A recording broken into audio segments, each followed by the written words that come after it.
sore-sore hujan-hujan, tiba-tiba aku keingetan sih. Nggak relate sih sebenarnya. Cuman kemarin habis si kakak raportan ya kemarin ya. Aku jadi ingat ya, maksudnya kita dulu pas terima raport itu apa ya? Yang merasakan apa? Deg-deg serkah atau eh wah yakin nih aku nggak masalah nih Bang. Atau mungkin gimana ya ntar mukanya papa atau mukanya mama dulu. Kebayangnya apa sih Umi dulu waktu raportan itu? Itu tadi semuanya. Semuanya. It means campur aduk. Campur aduk ya. Campur aduk. Jadi semuanya emang ya ngerasain lah semuanya. Takut iya. Apalagi ya zaman dulu kan masih zaman dulu lagi. Apa namanya? Orang tua kita kan masih ini ya, nilai adalah segalanya. Oh iya, nilai adalah segalanya. Iya, jadi nilai bagus sama dengan anak yang pintar. Ya, gitu. Pintar, anak yang baik, anak yang membanggakan gitu kan. Semua diukur dari nilai gitu. Ya. Jadi makanya itu sampai apa? Ya itu tadi campur aduk semuanya, takut iya, terus apa namanya? Ya walaupun kan sudah merasa ya selama ini apa belajarnya udah yang terbaik lah, berusaha yang terbaik gitu kayak sambil ya, effortnya udah pol-polan. Effortnya pol-polan gitu. Jadi ya mengoptimiskan diri. Itu maksain biar optimis gitu. Kemudian ya nguat-nguatin lah, nanti kira-kira gimana apa namanya respon orang tua gitu kan. Jadi semuanya lah ngerasain sakit perut iya. Stres ya? Stressful. Ya. Karena kalau di kita ya, maksudnya aku kemarin ya waktu si kakak nerima raport, itu kan kita sampai udah tenang aja kak, ya nilainya paling ya gitu lah, ya, nilainya bukan segalanya. Maksudnya kita kan kita menanamkan ke anak-anak ya, itu kan kayak gitu ya. Jadi ya selama ini juga mereka semua waktu nerima raport ya biasa-biasa aja kayaknya ya. Pokoknya biasa-biasa aja, kayak kita dulu gitu loh. Artinya kita dulu tuh, apalagi zamannya kita dulu ya, raport itu yang di bawah 6 itu masih ditulis pakai tinta merah. Itu kelihatan banget. Ngeri. Itu ngeri. Kita tuh pasti kebayang, rapotnya ada yang merah nggak ya, gitu kan? Rapotnya ada yang merah nggak ya? Sekarang kayaknya udah nggak ada ya, nilai yang merah itu udah nggak ada. Bahkan kayaknya walaupun nilainya awalnya jelek, itu bisa ada remedial gitu kan, ada tugas-tugas untuk perbaikan sehingga pemahamannya naik sehingga nilainya jadi ikut bagus gitu kan. Artinya sekolah itu pun juga berusaha gimana caranya ngasih tambahan-tambahan buat siswa supaya nilainya bagus gitu kan. Kalau kita dulu kayaknya kan masih belum ada aturan kayak gitu ya. Maksudnya kan benar-benar eksplisit gitu. Yang nilainya di bawah 6 ya pasti itu udah tintanya merah gitu. Dan itu bikin tiap kita terima raport ya, itu pasti deg-degan. Maksudnya kayak gimana ntar nilainya, apakah bakalan ada yang merah gitu kan. Sampai pun teman-teman kita yang mungkin udah langganan ranking 1 itu pun masih deg-degan. Deg-degannya beda, tapi dia deg-degan aku ranking 1 atau 2 ya. Nggak kayak kita yang ini ya, akar rumput ya. Kalau di akar rumput nih naik kelas apa enggak ya? Atau ada yang merah apa enggak gitu. Cuman sebenarnya itu didasarin dengan kalau aku ya perasaan nggak pingin ngecewain orang tua gitu ya, karena memang waktu itu parameternya kebahagiaan orang tua itu salah satunya adalah nilai anaknya itu bagus-bagus gitu ya, raportnya bagus, apalagi kalau ranking 1, ranking 3 atas gitu, ranking 1, 2, 3 gitu ya, apalagi kalau langganan ranking 1 begitu turun ke ranking 2 itu udah diomelin biasanya kan. Ini kamu sih males belajar, jadinya ranking 2 sekarang. Nah sekarang kayaknya mungkin ada sisi positifnya ketika ranking itu nggak ditulis ya kan. Ya di raport tuh nggak ada ranking. Nggak ada ranking. Ini ada positifnya, karena memang untuk menjaga psikologis ya. jaga psikologis anak. Cuman yang mau aku angkat adalah apakah perasaan kita tuh sebenarnya wajar sih ketika kita takut orang tua kita kecewa gara-gara kita nggak ngasih nilai yang bagus gitu, maksudnya nggak mendapatkan hasil yang baik dalam hal akademik. Jadi kalau menurut Umi itu kayak gimana? Ya jelas wajar aja, karena wajar itu kan aja. apa namanya, sekalipun orang tua nggak, ya kayak kita kan nggak maksa ya juga ke anak-anak itu juga kan nggak maksa, tapi mereka sendiri pun kadang masih ada dikit-dikit takut gitu kalau nilai. Cuman ya karena kita respon kita sudah nggak yang terlalu apa namanya, prioritaskan nilai ya, angka tadi, jadinya mereka agak santai gitu kan, nggak yang terlalu yang lainnya kayak yang lainnya. Jadi ya memang ya tergantung orang tuanya sih gitu kan. Orang tuanya misalnya terlalu apa namanya, memberikan tekanan, jadi kayak berharap banyak ya ke anaknya. Nah itu biasanya dalam hal akademik, berharap banyak, berharap dia yang juara 1, berharap dia yang nilainya perfect gitu kan. Nah itu akan semakin itu tadi, tekanan itu memberikan akan tekanan, buat si anak. Iya, bikin ya itulah kelihatan banget sih teman-teman kita dulu kan, yang kalau misalnya orang tuanya memang yang memberi tekanan kelihatan kan ya. Jadi dia sampai yang aduh kayak gimana mukanya nggak bisa dilihat kadang-kadang dilihat ngapain sih sampai kayak gitu.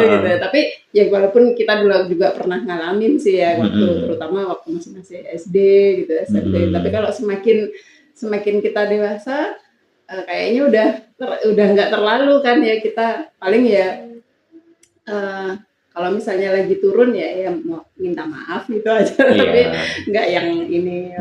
Apalagi waktu kuliah ya, udah IP turun ya udahlah.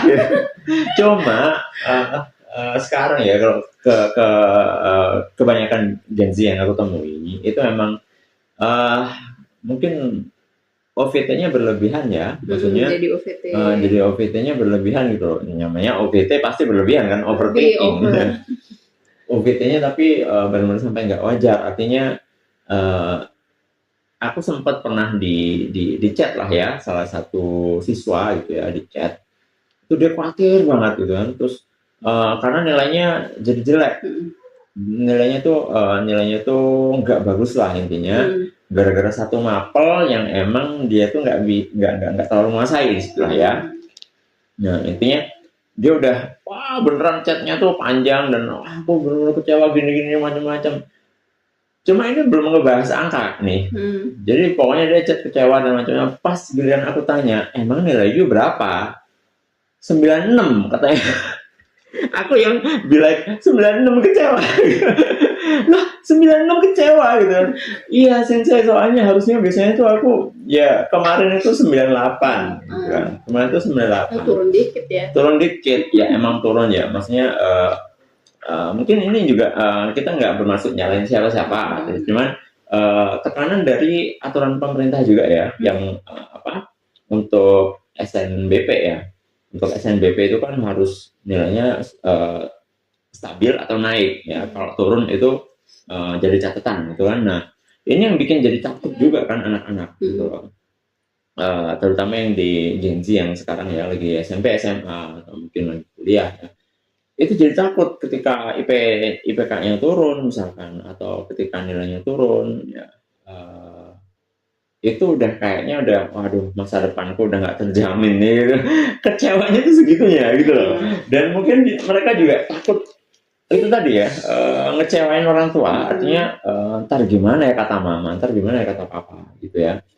Padahal sebenarnya ya, kalau kita mau tanamkan pada diri kita sendiri ya sebagai siswa, ini kalau menurutku ya, kita mau tanamkan ke diri kita itu bahwa nilai itu kita harus effort benar maksimal. Tapi ketika memang hasilnya udah keluar, ya udah ini emang apa yang aku dapat di segini, dan kita nggak boleh benar-benar menggantungkan masa depan kita ke nilai gitu. Kalau misalkan target kita kuliah, yes benar, memang nilai itu pasti akan diperhitungkan. Tapi itu bukan satu-satunya parameter gitu. Apalagi kalau misalkan teman-teman misalkan mau hunting beasiswa ya, scholarship hunter, itu nggak cuma nilai yang di ini gitu, nggak cuma nilai yang dijadikan parameter. Gitu. Tapi juga kegiatan di ekskul, ya kan, di organisasi, personality, cara kalian berkomunikasi, yang leadership, yang mana itu nggak didapat di dalam kelas, gitu kan. Nah, jadi ketika teman-teman ketika teman-teman nilainya lagi nggak bagus, ya, kemudian takut ngecewain orang tua, itu buru-buru diredam lah. Artinya gini kalau menurutku, oke, nilaiku sekarang nggak bagus, tapi apa ya, aku masih punya something yang bisa aku offer ke orang tua, yang bisa aku tunjukin bahwa aku kemarin udah ikutan lomba futsal, walaupun aku kalah, tapi aku berani ikut lomba futsal misalkan.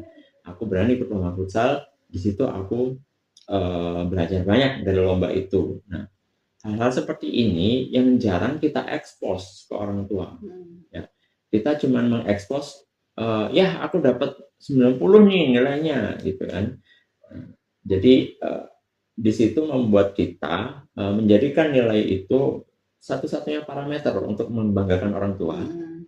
Dan kalau nilai itu turun, kita jadi menganggap aku ngecewain orang tua karena, ya kan, jadi kita menganggap gagal gitu kan ya. Padahal belum tentu gitu kan. Iya. Tinggal gimana aja ya nanti komunikasinya. Kemudian memang dengan catatan emang udah bener-bener ngusahain gitu, bener-bener usahanya, effortnya emang sudah apa ya, mentok gitu, emang ya udah kalau hasilnya emang segitu, tapi emang kita udah bener-bener ngusahain kan, ya itu tadi nggak perlulah sampai over aja jadi OVT itu, ya tinggal kita komunikasikan dengan orang tua gimana gitu kan, yang enaknya gimana kan kita sendiri yang tahu ya. Ngobrolnya gimana gitu. Jadi biar kita nggak, ya OVT kan bisa kemana-mana nanti, misalnya jadi penyakit juga kan, apa, stres itu GERD itu jadi GERD di mana-mana itu ya awalnya dari situ, OVT itu terus jadi stres. Terus mungkin aku jadi ingat tuh pas Umi tadi ngomong ya dikomunikasikan ke orang tua. Nah ini mungkin juga jadi salah satu problem. Artinya si anak itu mau mengkomunikasikan ke orang tua itu susah, ya. Artinya nggak semua baik-baik saja ya. Baik-baik aja gitu. Dan ini kalau kita runut, ini akarnya bisa jauh ke belakang ya. Artinya diawali dari mungkin kurangnya waktu dengan antara orang tua dengan anak, kemudian sampai ke belakang-belakang ke masa lalunya itu harus digali ya, sehingga bondingnya dengan si anak itu yang mempengaruhi kualitas komunikasi, ya kan? Ya ini bukan psikolog ya, cuman kita dari pengalaman ya. Ketika anak itu susah menyampaikan ke orang tua terkait salah satu kasus ini contohnya misalkan buat ngomong, ya maaf ya aku nilainya hari ini semester ini nilaiku turun. Sebenarnya aku udah belajar keras tapi nggak tahu kenapa gitu aku turun. Untuk ngomong kayak gitu aja susah gitu. Karena memang bondingnya belum kebentuk. Ya, bondingnya tuh belum kuat. Gara-gara ya salah satunya mungkin waktunya family time-nya kurang, ya kan, antara ayah dan anak itu kurang, sehingga canggung, ya kan, hubungan komunikasinya itu canggung, sehingga ketika si anak mengalami suatu momen yang mengecewakan, itu dia takut untuk mengungkapkan, takut membuat ayahnya kecewa, ya orang tuanya kecewa. Padahal kalau misalkan mungkin bondingnya bagus ya, ikatannya bagus, itu ya biasanya santai-santai aja mereka ya gitu. Kalau kita ambil contoh di kakak ya, anak kita yang pertama itu, ya sering kok ya nilainya turun, ya kan. Cuman ya Ya nyantai aja kayaknya dia ngomong kan ya. Kita santai aja, dia sendiri yang Oh, tetap OVT. awalnya tuh COVID itu, "Ya, ngapain sih kan, nggak apa-apa lah nilai turun ya biarin aja gitu ya. Gitu.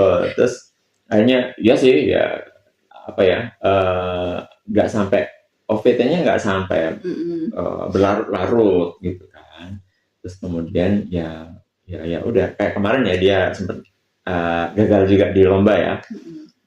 Di lomba speech dia sempat gagal, kemudian dia cuman beda berapa poin gitu ya dari yang lolos ke final gitu ya, cuman beda 2 poin kalau nggak salah. Jadi dia ngerasa gimana gitu ya awalnya, cuman kita ya udahlah nggak apa-apa gitu ya, maksudnya ya ini jadi pengalaman gitu kan. Ada hal yang menguatkan. Jadi berarti di sini dua arah dong. Dua arah ya, harus dari, nggak bisa dari sisi anak aja, tapi juga orang tua itu harus paham juga harus paham juga gitu. Jadi emang berat ini ya bahasan kita. Iya, kayaknya berat banget nih. Jadi sekarang nggak bisa cuman dari sisi anak aja, ada hubungannya juga dengan komunikasi dengan orang tua, dan itu apa ya, di kebanyakan orang tua sekarang itu pun juga masih banyak yang masih belajar untuk memperbaiki komunikasi dengan anak. Itu juga masih, karena ya kita kan kayak sekarang ya banyak jadi orang tua kan ya, kita ya milenial sama kaum Gen Z, itu yang Gen Z pun masih yang awal. Iya, yang awal-awal itu pun produk dari generasi sebelumnya kan pengasuhannya seperti itu tadi yang jadi kita ini sedang kita semua ini generasi kita yang sekarang ini kan sedang mencoba untuk memutus mata rantai yang itu, mata rantai biar kita sama anak itu komunikasinya nggak bermasalah, nggak terkendala. Itu kan belajar kan, kita harus belajar terus gitu. Nah itulah, jadi makanya kenapa ya bahasan ini nggak bisa cuman dari anak harus ngapain gitu, tapi juga ada orang tua juga harus ngapain gitu. Jadi emang harus dua-duanya dari dua POV, dua arah ya. Jadi kalau dari anaknya itu emang benar-benar harus kalian tanamkan ke diri kalian bahwa hidup kalian tuh nggak 100% ditentukan oleh nilai. Gitu. Jadi ketika nilai kalian drop ya, itu bukan berarti hidup kalian berakhir kan, atau masa depan kalian suram. Enggak. Bahkan kita mungkin Umi juga punya temen yang dulu itu nilainya juga dia termasuk yang paling bebel lah ya. Tapi sekarang juga sukses saja hidupnya gitu kan. Dan dia benar-benar ketika nilainya drop, dia nggak kecewa, dia nggak down, dia nggak overthinking, tapi dia jadi lecutan ya. Aku nilaiku kayak gini, kira-kira what can I do gitu ya, apa yang bisa aku lakukan untuk masa depanku biar lebih bagus gitu ya. Berarti bukan nilai yang jadi gantungan hidupku gitu ya, maksudnya. Akhirnya dia mungkin di skillnya, salah satu contoh yang aku kenal itu yaitu dia nilainya nggak bagus-bagus amat, tapi dia punya skill komunikasi yang bagus. Akhirnya dia tuh ya bekerja di semacam public relation lah ya sekarang. Ya dia udah melanglang buana kemana-mana dengan skill komunikasinya itu. Padahal dulu di sekolah tuh benar-benar yang paling bandel itu, aku sampai pernah inget satu guru itu pernah bilang, wah mau jadi apa gitu ya, kayak gini tuh mau jadi apa gitu. Kata-kata kayak gitu kalau sekarang mungkin ya bakalan benar-benar sangat bikin patah sangat gitu ya. Cuma si temenku yang satu itu benar-benar dia tuh dijadikan lecutan. Dan dia sekarang benar-benar boosting hidupnya itu, benar-benar gaspol lah ya, dan berprestasi di mana-mana gitu loh. Jadi di karirnya itu bagus ya. Padahal dulunya gurunya aja sampai bilang seperti itu gitu. Jadi hidup kalian tuh nggak tergantung nilai gitu kan. Itu yang harus ditanamkan ke si anak ya. Jadi kalau kalian sebagai anak jangan menggantungkan hidup kalian ke nilai. Bahkan waktu itu aku sempat ngisi di beberapa sekolah, itu memang juga sempat ngebahas masalah nilai ini ya. Itu tuh aku menyampaikan kalau nggak salah dari sebuah majalah ekonomi dunia yang terkemuka gitu ya. Itu pernah mewawancarai, nanti mungkin perlu di cross check ya, cuman aku pernah baca ini, pernah intinya interview dengan beberapa orang yang super rich gitu ya, super crazy rich di dunia, yang mereka perusahaannya udah multinasional. Itu ditanya, parameter apa yang membuat kalian itu merekrut seseorang untuk bekerja di perusahaan kalian? Dan dari 7 orang super rich yang di interview itu akhirnya dikompil kan, dikumpulkan, dan ternyata nilai itu ada, kalau nggak salah ada di peringkat 16. Jadi GPA atau skor ya, skor itu menjadi parameter nomor 16 bagi mereka. Jauh banget gitu loh. Ya. Itu makanya tadi bukan segalanya nilai. Bukan segalanya, percuma masih ada 15. Masih ada 15 parameter lain yang membuat kalian direkrut oleh perusahaan multinasional. Ini menurut itu sekali lagi ya. Dan yang paling tinggi, yang pertama itu adalah kejujuran. Ya berarti truthful atau integrity ya, kejujuran. Dia akhlak lah berarti ya, akhlak. Jadi yang nomor satu yang menjadi pertimbangan paling utama dari orang-orang terkaya ini untuk merekrut karyawan itu adalah kejujuran. Yang kedua adalah relasi. Yang ketiga baru skill, ya, skill, kemampuan kita. Jadi kalaupun nilaimu jelek semua, tapi kalian jago coding misalkan, terus ngelamar di perusahaan IT, ya bisa jadi diterima gitu loh. Jadi nilai itu nomor sekian. Ya. Kecuali kalian mau menjadi akademisi misalkan, ya kan?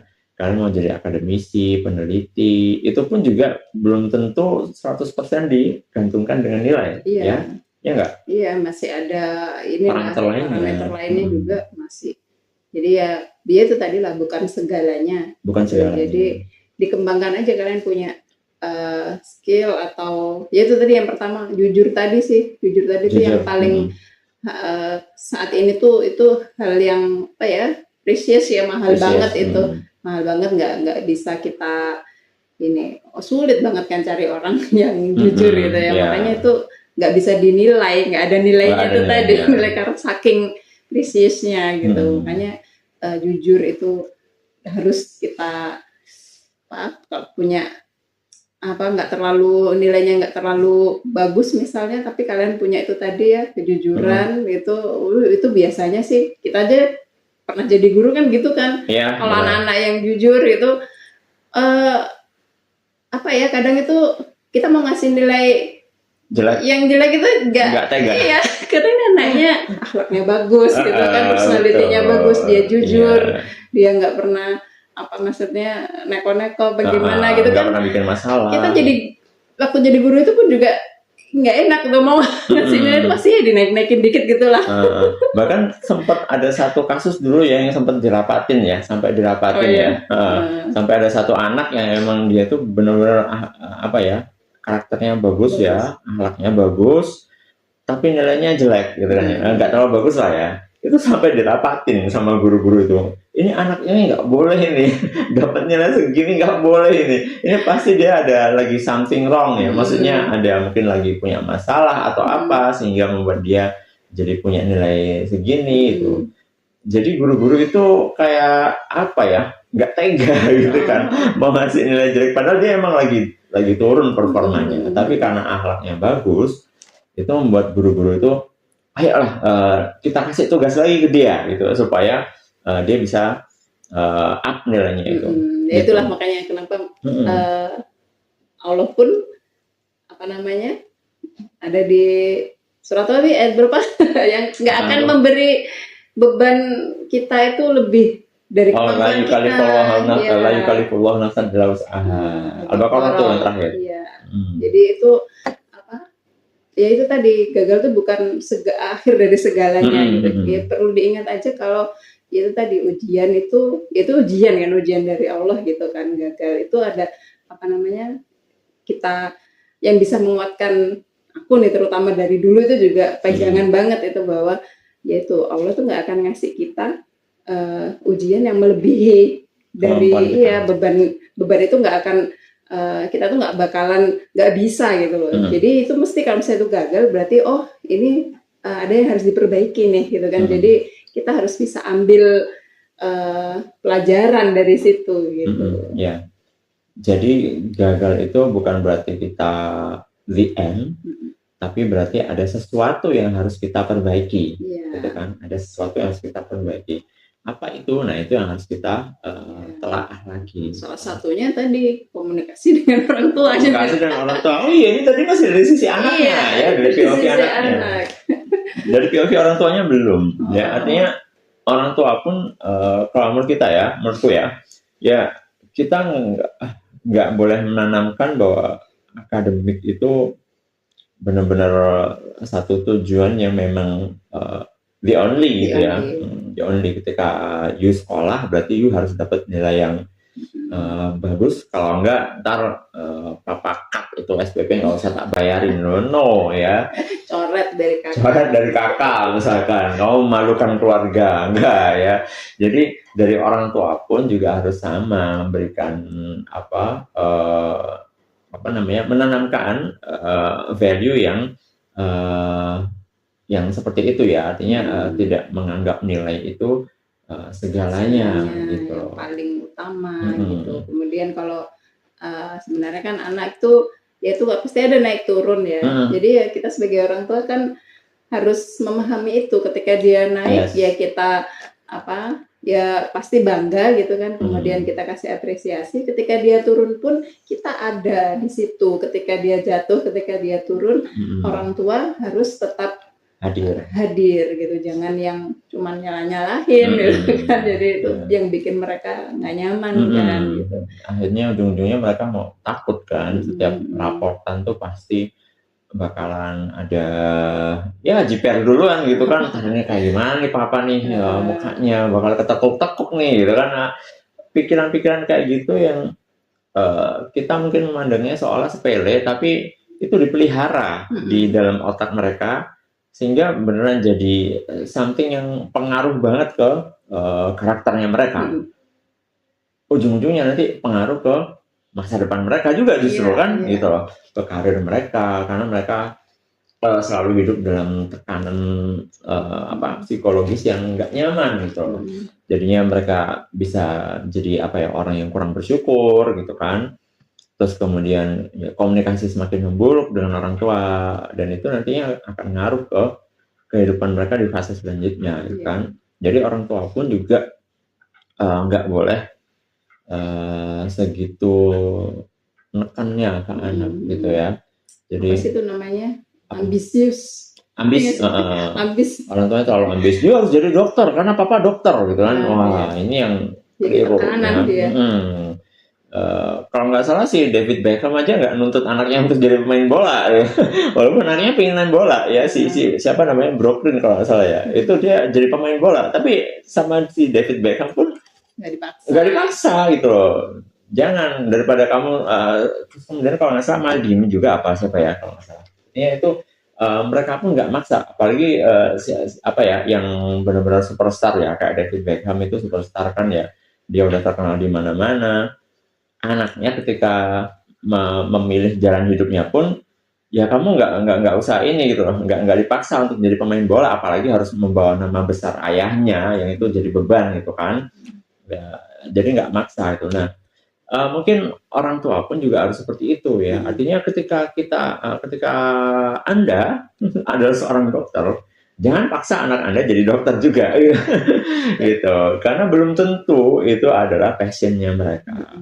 Kecuali mereka memang mau gitu kan. Nah, kita sering ya, bukan sering sih, pernah ketemu seorang dokter yang sudah spesialis, tapi merasa itu bukan passionnya gitu kan. Benar. Terus malah ke kita nyarannya udah anaknya jangan dimasukin. Malah bilang ke kita, Mbak, anaknya jangan disuruh jadi dokter ya. Lah, ini dokter malah jadi sudah spesialis lagi. Padahal dia dokter spesialis ya. Terus nyuruh ke kita, anaknya jangan disuruh jadi dokter ya. Lah, kenapa dok gitu? Udah aku aja ya, karena ternyata emang dia itu jadi dokter itu karena tekanan ya. Tekanan dari orang tua yang sebenarnya dia nggak minat gitu kan gitu. Terus kita kan juga waktu itu kan aku bilang kan, lah nggak niat tapi sampai jadi spesialis gitu kan, sampai jadi spesialis. Ya itu juga sama gitu kan, ternyata emang ya itu tekanan juga gitu kan, tekanan dari orang tua gitu. Akhirnya ya harus ambil spesialis.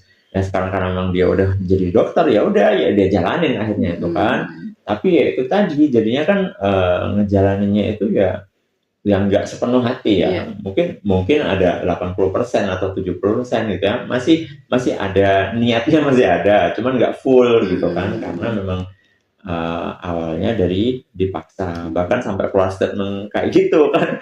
Itu lucu juga, kita lagi jarang-jarang banget, jarang-jarang gitu loh. Biasanya kan ya karena itu kan di kelas kita kan dia ya, jadi agak deket ya, jadi agak deket, jadi dia apa santai aja ngomong gitu kan, ngomongnya lepas aja waktu itu. Enggak, yang disuruh jadi dokter ya anaknya ntar lah. Biasanya kan orang tua apa, nak yang pintar ya kalau sekolah dia jadi dokter gitu. Ini mah enggak. Nah ini adalah produk dari tekanan ya, dari tekanan orang tua. Jadi iya sih benar, dia jadi beneran, tapi dia nggak menikmati gitu, nggak menikmati pekerjaan itu. Takutnya merembet ke dia nggak menikmati hidupnya. Nah, kita tentunya nggak ingin ya anak kita kayak gitu.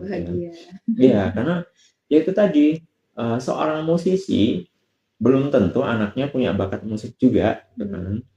Sama dengan seorang dokter belum tentu anaknya juga bisa jadi dokter, gitu. Bisa jadi anaknya aku nggak pengen jadi dokter, aku pengen jadi musisi justru gitu kan. Nah, ya orang tua harus jeli gitu ya ketika memang anaknya ada keinginan yang berbeda dengan ambisnya dia, ya udah nggak usah dipaksain ambisnya, karena hidupnya anak itu bukan hidupnya orang tua gitu. Kadang kan kita melihat orang tua ya kayak gitu ya, maksudnya termasuk ini masuk ke sekolah mana ya kan, atau masuk ke kampus mana, itu sering nggak ada diskusi dengan anak, ya kan? Sering nggak ada diskusi dengan anak, pokoknya so, kamu harus masuk ke situ, harus masuk prodi hukum misalkan, harus masuk hukum, harus kuliah di fakultas hukum atau school of law. Nah si anaknya pengennya di sastra gitu kan, ya gitu kan, akhirnya dia menjalani kuliah pun dengan setengah hati itu, hanya karena contoh misalkan ayahnya adalah seorang lawyer ya, lawyer. Jadi kamu nanti harus masuk school of law, kuliah hukum dan jadi pengacara juga kayak papa misalkan. Nah, akhirnya dia kuliah dia setengah-setengah gitu. Syukur kalau misalkan sampai lulus ya kan. Kalau misalkan sampai jadi spesialis tadi. Iya kayak tadi kan, itu masih alhamdulillah gitu kan. Nah kalau misalkan motong di tengah jalan ya kan. Apa itu ya, motong setengah jalan? Ya itu pundung di tengah jalan ya. Pundung di tengah jalan ya, jadi dia benar-benar ya aku nggak niat karena memang aku nggak punya minat di sini, sebenarnya dipaksa sama papa gitu kan, ya itu kan jadi bahaya. Jadi kayak gitu ya, kita bisa ngomong gitu kan karena ya kita sudah di fase melihat hasil-hasil. Iya benar, fase melihat hasil-hasil yang dulunya udah terlalu banyak yang kita lihat. Ya jadi yang dulunya seperti itu sekarang hasilnya begini, jadi itu yang bisa buat pelajaran ya. Jadi makanya kita sampaikan ke teman-teman. Ya, kita share ke teman-teman. Iya, kita share ke teman-teman buat jadi pelajaran juga biar apa namanya nggak terulang dari siklus yang nggak benar tadi. Iya, benar. Jadi apa ya? Sekali lagi kalau misalkan teman-teman nih ya dari POV si anaknya ya, gagal atau berhasil itu nggak semata-mata ditentukan oleh nilai akademis. Itu yang harus kalian tanamkan ke diri kalian. Jadi kalau nilai kalian turun, itu apa ya, it doesn't mean that your life is over gitu ya, atau your future memang sudah sewajarnya manusia pasti mengalami naik turun, pasti pernah gagal, pasti pernah jatuh, pasti pernah capek. Tinggal nanti kita apa ya, mengembalikan lagi niat kita perbaiki niat jadi yang lebih baik, kita benar-benar mengusahakan yang terbaik ya kan. Jadi emang apa ya, sabar juga ya, sih, jadi pelecut lah ya. Kalau aku sering sampaikan juga nih, ada pepatah Jepang gitu. Bunyinya Nana Korobi Yaoki ya. Nana Korobi Yaoki. jatuh 7 kali, bangkit 8 kali. Artinya apa? Orang tuh pasti akan jatuh kok, tenang aja. You belajar jalan pertama kali juga jatuh gitu kan. Nggak mungkin Tapi langsung. apakah itu terus kemudian kamu menganggap aku nggak akan bisa jalan selamanya? Enggak kan gitu loh. Tapi ketika kamu jatuh, ya bangkit lagi, jatuh bangun lagi, jatuh bangun lagi. Ketika nilai kalian turun pun, ya itu salah satu fase jatuh kalian. Kalian harus bangkit dari situ. Nah, jadi itu ya, jatuh 7 kali, bangkit 8 kali. Artinya nggak pernah nyerah meskipun berkali-kali jatuh. Ya, itu dari sisi si anak. Sedangkan dari sisi orang tua, sekali lagi ya, jangan maksa anak ya. Yang pertama, jangan maksain anak untuk mengikuti ambisinya orang tua. Gitu ya. Karena nanti bakalan fatal kemana-mana itu nanti. Tuh. Dari Umi ada closing statement apa? Itu tadi closing. Sama. Closingnya kan tadi itu sudah kembalikan lagi ke niat, usahain yang terbaik gitu aja, sabar. Sudah itu, ya itu tadi gagal memang manusia ya itu. Ya salah satu fase yang pasti akan dialami. Ya. Tapi bukan berarti gagal itu akhir dari segalanya. Yeah.